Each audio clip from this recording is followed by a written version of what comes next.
Welcome back. Now for what's trending in true crime. The 17-year-old charged in the stabbing death of another teen has now been released on bond.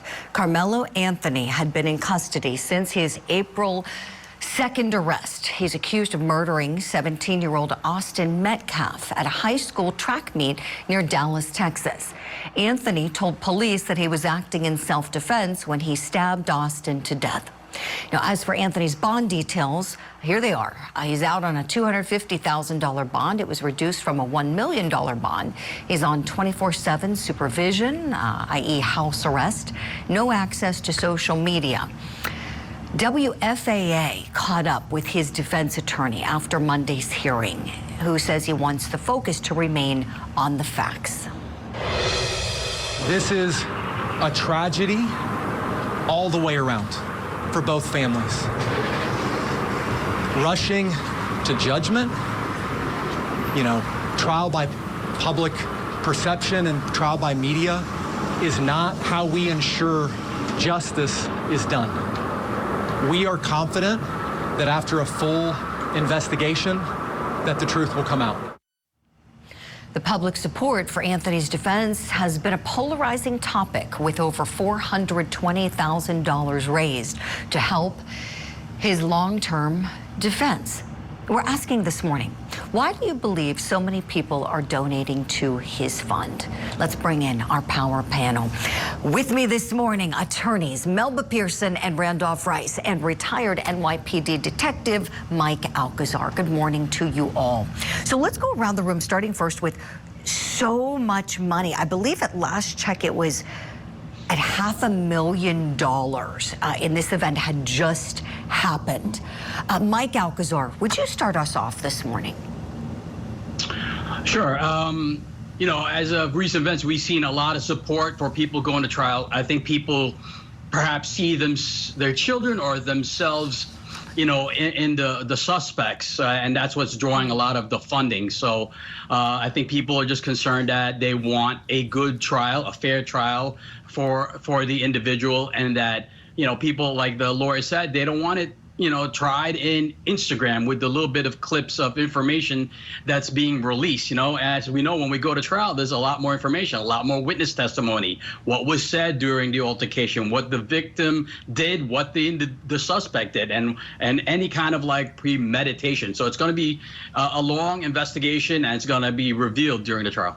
I appreciate it, Mike. Melba, to you next, please. Why do you think so many people are jumping in to donate here? Yeah, I'm going to co-sign what my colleague said, that I think there's a lot of sympathy from the standpoint of they see a young man, 17 years old, no prior contact with the criminal justice system. And again, there's so many questions as to what happened. Was this self-defense? Did he snap? Is there mental health involved? And so many times, many families can't, especially if they come from, and I'm not going to make any judgments here, but maybe they come from an under-resourced community, or again, hardworking, just don't have a ton of money and can't necessarily surface all of those issues because they cannot afford to have private counsel sometimes. And I'm never going to besmirch the public defenders, but they can be overwhelmed, and they're trying to do what they can on limited budgets. Private defense attorneys have a lot more latitude. So I think people have seen that and see how this plays out in the criminal justice system, and again, want to ensure that fairness by donating so that a robust defense can be presented, and then the jury has a full picture to make a decision one way or the other. Sure. Randolph Rice, last but not least, certainly on this point, your thoughts, please. Yeah, I certainly think that the reason you're seeing so many people donate is because of the original high bond. When you see a $1 million high bond and this getting coverage by the media, it certainly forces a lot of people into their mindset of, how do I help? How do I make this right? Because maybe they believe that $1 million bond was unjust. So they want to do something to help out. Now, certainly we saw that was reduced, but still those people want to get involved. Excellent points from you all. I have a clip from Austin Metcalf's father. And this is where he's being interviewed by a TV station, WFAA. Let's take a listen to where he says the focus needs to be. I want to make this very clear. This is not a race issue. This is not a black and white issue. I don't want someone stepping up on a soapbox trying to politicize this. I don't appreciate some of the remarks I've seen online that people say there was this fight and they don't know, they weren't there. I know the truth. So unless you were there, unless you saw it, don't spread gossip. Yeah, this dad is right. This dad is right. You know, all too often we see people speaking out, oftentimes very loudly, who haven't been part of the case, who are not witnesses to the event that's in question. So certainly our hearts go out to him for the loss of his son. And Austin Metcalf was a twin. His twin brother, this perhaps was one of the facts that broke my heart the most. He held his brother in his arms as he passed away that day. Just horrible. And so to this father's point, this grieving father has to deal with the loss of his son, you know, the criminal case ahead for the young man accused of murdering his son. But then he's also dealing with loudmouths on social media who are doing a comparison of Mr. Karmelo Anthony, the young man who's accused in this one, to another very high-profile homicide defendant. Let's take a look. Now, I'll be the first to tell you, these cases are not the same, the Rittenhouse and the Karmelo Anthony. But you see how certain types of people will see one thing as self-defense and another thing as cold-blooded murder? There's going to be a lot of people that don't like this point of view. All right, so that's not the only clip on social. There are lots of, what do they call them, content creators who are putting lots out about this. So we took a look at a couple comparisons for you this morning. So both of these defendants had public defense funds. Rittenhouse's raised over $500,000. Anthony's, as you see, getting close to that $500,000 mark.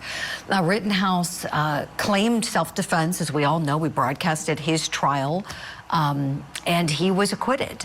Anthony's case, at the early stage, we know he said self-defense initially to police, and so assuming that will be the defense presented at trial, which he is awaiting. So the question we have for our incredible power panel this morning, is this a fair comparison that's being drawn in the public? I'm going to go in the reverse order this time. Randolph, let me begin with you. Your thoughts, please. Absolutely not. You know, this is a completely separate situation. No two cases are the same. And to comment on the fact that the internet content creators, they're doing this because they know if they say something that is controversial, that ultimately gets into somebody's social media feed. The algorithms pick that up and it starts pushing it to more and more people, and they want views. And so the more extreme, the more radical thing that they say, the more views they get, which is unfortunate in this case. Mm-hmm. You're so right, Randolph. It's something I wish we had more time. I could go on and on with all of the disinformation that's put out there, misinformation, all of it on many different cases. Melba, let me go to you next, please. Your thoughts, is this comparison fair? I agree. I don't think this is a fair comparison. When you look at the two cases, and again, this may not be a popular view, but, Kyle Rittenhouse went looking for problems. Like, he left his home, crossed state lines, and then went and inserted himself into a very volatile situation. That's very different than two kids at a track meet, not quite sure what caused what, but it's from one tent to another, and there was an altercation, something like that. This is a situation where you have kids in a competitive situation. They don't know each other. They don't have a history, but still they're teens in a more contained situation versus somebody who crosses state lines, goes get a gun, and then inserts themselves into a dangerous situation. So I don't see the comparison there. I think, again, people are very much trying to pick up on the racial aspect of this. There's no clear indication that there was racial animus or anything along those lines. So I don't think we need to start going down that path at all. Again, this was very different with Kyle Rittenhouse because he went to an actual protest that was surrounding police brutality and Black Lives Matter and all of that. Again, very, very different perspectives and reasons for being present. Right. Excellent points, Melba. Thank you. Mike Alcazar, last but not least, certainly want your points here, please. I'm going to go the opposite way. It's going to be popular, but it's certainly for the clicks, right? Influencers, they want to do that. Now, I can see the comparison where they're saying that, did Anthony bring himself, that wasn't his high school tent? Did he bring a weapon there? Was it premeditated? So was this planned? Was he expecting some kind of trouble? And I can see where the defense will challenge that, and the prosecution will raise that. So I can see why people are bringing it up, again, other than the clicks, but it's reasonable to do a little bit of a comparison. I mean, a bit of a stretch, but a little bit of a comparison. Two individuals putting themselves in a situation where something may occur. Sure, certainly fair point. Thank you for making that, Mike Alcazar. Big thanks to our esteemed power panel this morning. We love having you all on this show.